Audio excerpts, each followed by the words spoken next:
How's it going, Dave? Today we're going to pick free stocks for October. Uh, Everything. They're kind of smaller companies. They're kind of recent IPOs. So we're going to dive right into it. The first one is, but make sure you like and subscribe to my channel and comment and leave a comment if you like these stocks and whatever like that. And I always like a discussion. But anyway, we're going to get right into it. The first one is Pinterest. Pinterest is one. And this is why I like it. Basically, I like anything with digital advertisement. I think digital advertisement is the future. I think that is the way everything's going to be. I mean, think about it. If you have anything, if you ever use Facebook ads or Google ads, it's very effective because you can kind of pick out who you want to advertise directly to. And that's kind of what Pinterest does. I mean, it doesn't... Pinterest has its own little niche. So I don't think it'd be as big as Facebook, but I think this could be an easy $100 billion company. I mean, it's sitting at 25, so essentially that's a pretty big. I think it could get there. I mean, I'm not saying it 100% will, but that's why I kind of put it in this thing. With that, I think there's some setback with Pinterest, so I bought it at IPO thinking that it actually was. It's been a pretty good winner, but it took a nosedive with everything. So it's kind of hard to see where Pinterest will be, but I believe it will at least beat the market and outperform. I'm not saying it will be the next Facebook. I don't think that. I don't think well, maybe Twitter, but Twitter has a lot of problems with its profitability, so essentially that's why I like Pinterest better. With that, I never really picked Twitter. I've never been a fan of Twitter. Pinterest is a little bit better because I think it has a niche audience. And I just kind of like Pinterest a little bit better. Maybe one day I could pick Twitter, but I don't own Twitter. I own Facebook, and then little shares of Pinterest. Not a big share, but about 1-2% of my portfolio. But anyway, moving on to the next one is Fiverr. Basically, it's Fiverr International. Basically, it connects. I don't know why I always call this company Fiverr. But anyway, it's Fiverr. But anyway, I switch them up. But anyway, this is a smaller company. It's $5 billion. It's basically kind of like Upwork in a way, where it helps kind of contract these people in. And I think freelancing and contracting, but think about with let's say, and it's really popular over in Europe. Well, I think I was reading it's an Israel-based company or Europe-based company. I think that's where the headquarters are. So it's a little different, but think about a lot of people. They don't travel as much, they don't not travel as much, but there's a lot of working from home anymore. So essentially, let's say you can outsource pretty easy. So let's say you want to design a website, you don't need to just go, well, I live in this smaller town or a bigger city or whatever, I'm going to bring people in. I mean, think about it. You can just go, hey, I'm just going to go online and pay this guy to design my website, or I'm going to pay him to, I don't know, accountant or something like that, that I need help with or whatever. You can just go on there and hire a freelancer or maybe a contractor, and it's kind of like Craigslist. It's a little bigger, Craigslist, and Craigslist was never really professional, so I'm not going to compare it to Craigslist because it's nothing really like Craigslist in the classified sections where you can like, hey, I'm looking for but anyway, so that's why I kind of like it. And it's such a small company, this thing's only about $5 billion, which I shouldn't say it's small because that's pretty big. This thing is operating. Think about if everything went to freelancing and stuff like that. And I think that's a growing opportunity for a lot of companies. I think going ahead, Fiverr will be a leader, such as Upwork. And then what I did is I recommended Upwork also. I think they grow in the same kind of thing. So I was like, you know what? I'm going to do both. I'm going to buy both shares of each one.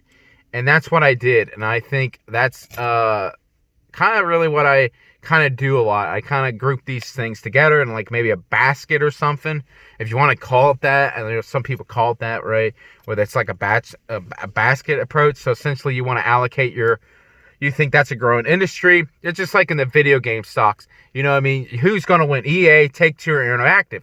Well, I don't really 100% know, so I'm just going to... But I know video games will probably do well over the long term and keep growing, so I'm probably going to just buy maybe 1% of Activision, maybe 1% of this, and then I got to have 3 or 4% of my portfolio into an industry, you know what I mean, where you kind of, buy into the industry. And I think that's what I do with this.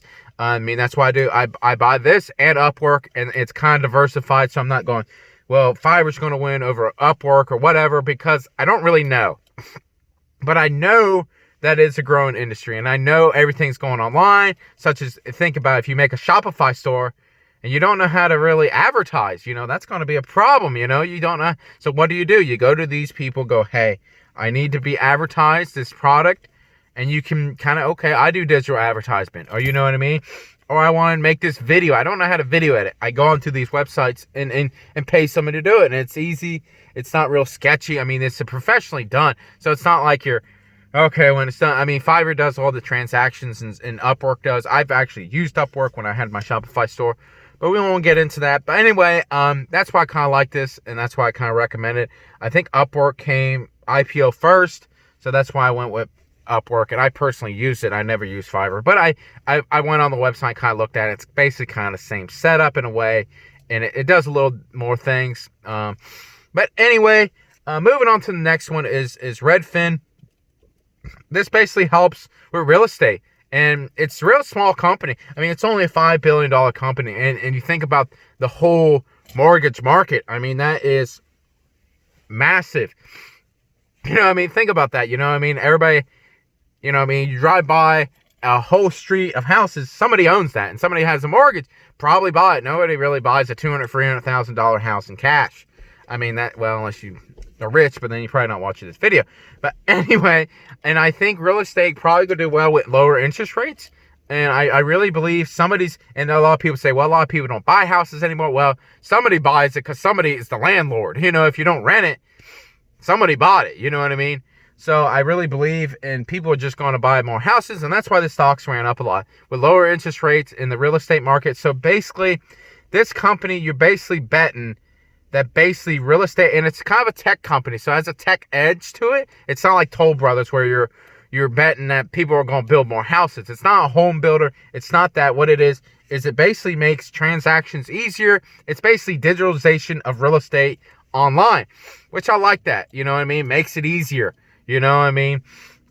If anything, like I make a video of the Netflix effect where I talk about it on every single thing. If you can make something cheaper and better, think of Netflix. It was cheaper and better. I mean, everything is cheaper per month, and you can watch anything from anywhere you want it, and you can get it instantly. It's cheaper and better.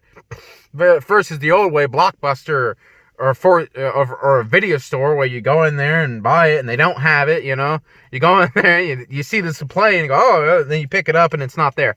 Or late fees and all that. But Blockbuster and Netflix kind of went in that direction where it made it cheaper and better. And think it's disrupting cable. But anyway, back into the Redfin.